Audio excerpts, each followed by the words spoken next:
Okay guys, tutuloy ko lang. Ito yung mga face mask po namin at yung mga accessories po namin. Ayan po. Ayan.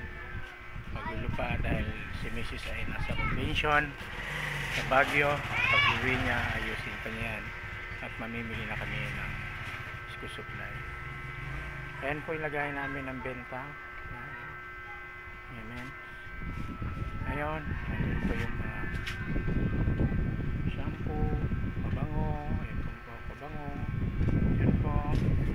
Ito yung pangalawang vlog ko, part 2. Ayan po yung mga alcohol po natin. Ayan, mga crayon. Okay, colored clay.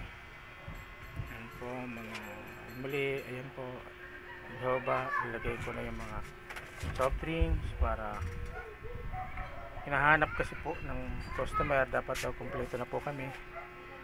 Opo. Yan po yung mga packing tape po, yung mga pang grade 1 papel. Yan po, mga medyas, accessories.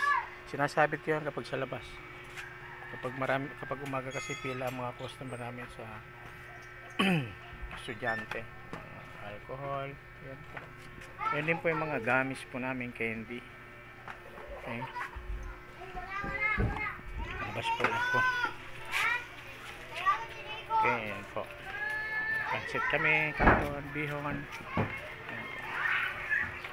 Yan po ang harapan.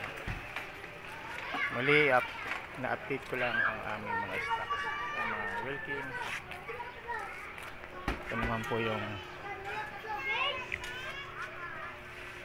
pancit canton. Okay, makulimlim po sa amin dito ngayon. Dapat sana umulan. Yan po yung loob. Yan.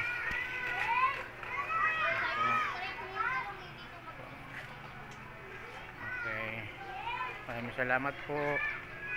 At God bless us all.